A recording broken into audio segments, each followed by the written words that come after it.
Ferraille Média, lundi 8 septembre 2025. Bonsoir à tous et à toutes. Bienvenue dans cette édition d'actualité brûlante. Comme à l'accoutumée, Jobson Chériza pour la présentation. À la suite de l'accalmie observée dans plusieurs quartiers anciennement contrôlés par des gangs armés, des dizaines de résidents déplacés ont commencé à regagner leur domicile, notamment dans les zones de Nazon et Delmatran. Munis de pelles, brouettes, râteaux, pioches, machettes et autres outils, ces citoyens ont lancé une vaste opération de nettoyage afin de rendre ces espaces à nouveau habitables. Cette mobilisation spontanée traduit un profond désir de retour à la normalité après des mois passés dans des camps humanitaires ou chez des proches. Même modeste, un chez-soi reste préférable à l'humiliation de la dépendance, a déclaré l'un des participants, soulignant la volonté collective de tourner la page de l'exil forcé. Plusieurs dizaines de personnes ont manifesté ce lundi matin devant les locaux de la primature à Delmas 60, Musso, pour exiger le paiement de plus d'un an de salaire. Ces manifestants affirment avoir été transférés le 5 septembre 2024 au Centre d'équipement national, CNE, sous le gouvernement dirigé à l'époque par Gary Coney, sans jamais percevoir la moindre rémunération depuis. Selon leur déclaration, ce non-paiement, qui concerne plus de 12 mois de travail, compromet gravement leur subsistance, le salaire étant, rappelle-t-il, un droit fondamental à valeur alimentaire. Il appelle les autorités à agir en urgence pour régulariser leur situation. Le Fonds national de l'éducation FNE poursuit ses actions en faveur du renforcement du secteur éducatif en Haïti. Dans le cadre d'une mission menée dans le Grand Nord, la directrice générale du FNE, Sterling Civil, a signé ce dimanche 7 septembre un protocole d'accord avec plusieurs responsables d'universités régionales. Cet appui financier vise à faciliter les préparatifs liés à l'ouverture de l'année académique universitaire 2025-2026. Au cours de cette mission, l'équipe du FNE a également procédé à une évaluation du campus Henri-Christophe de Limonade. À la suite de cette visite, l'institution s'est engagée à soutenir le campus afin d'améliorer la qualité des services offerts.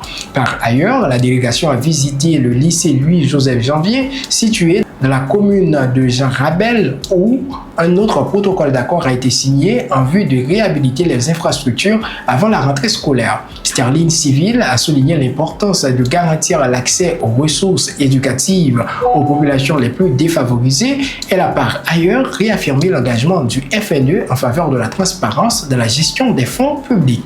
Et maintenant, dans l'international, au moins 16 morts et près d'une centaine de blessés ont été recensés ce lundi 8 septembre à Katmandou, où des milliers de Népalais sont descendus dans les rues pour protester contre le blocage des réseaux sociaux décrété par le gouvernement. La répression policière particulièrement violente aurait inclus des tirs à balles réelles selon plusieurs témoins. Les manifestants dénonçaient non seulement la censure numérique qui concerne 26 plateformes dont Facebook, YouTube et X-Twitter, mais aussi la corruption généralisée au sein des autorités. Cette montée de colère sociale marque l'un des épisodes les plus sanglants depuis l'annonce de cette mesure dite controversée. Au moins 72 soldats ont été enlevés dimanche 7 septembre 2025 dans le département de Cauca, dans le sud-ouest de la Colombie, par un groupe armé spécialisé dans les attaques de guérilla et le trafic de drogue. Quelques heures après l'enlèvement, l'armée colombienne a annoncé la libération de 27 d'entre eux, tandis que 45 autres restent toujours entre les mains des ravisseurs. Les autorités militaires ont assuré que les opérations se poursuivent sans relâche afin de retrouver et libérer l'ensemble des otages.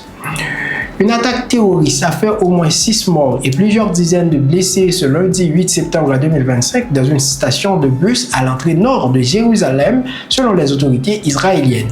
Les assaillants, présumés palestiniens, originaires de Cisjordanie, ont ouvert le feu sur les passants avant d'être abattus par les forces de sécurité, d'après des témoignages recueillis sur place. Ce nouvel épisode de violence plonge une fois de plus la population israélienne dans la douleur et l'indignation. De nombreuses voix s'élèvent à nouveau pour appeler à la fin du conflit israélo-palestinien en faveur de la paix et de la stabilité dans la région. Le Premier ministre japonais Shigeru Ishiba a annoncé sa démission ce lundi 8 septembre 2025 après une série de revers politiques majeurs. En un an de mandat, son parti libéral-démocrate, PLD, a perdu successivement ses majorités à la Chambre basse puis à la Chambre haute du Parlement, une première en 15 ans. Cette décision intervient lorsque le PLD s'apprêtait à voter sa destitution. Ishiba, 68 ans, a déclaré vouloir partir maintenant que les déclarations sur les tarifs douaniers avec les États-Unis ont abouti, en référence à l'accord conclu la semaine dernière avec l'administration de Donald Trump. Sa gestion a été affaiblie par une inflation galopante, notamment la flambée du prix du riz et des choix controversés comme la nomination de seulement 2 femmes au gouvernement et des dépenses jugées excessives pour des cadeaux politiques. Il restera en poste jusqu'à l'élection de son successeur dans un contexte d'incertitude politique et de tensions régionales croissantes. Fin de cette édition. Merci de votre fidélité à Ferraille Média. La salle des nouvelles vous donne rendez-vous demain. D'ici là, la prudence reste et demeure le code vital. Au revoir.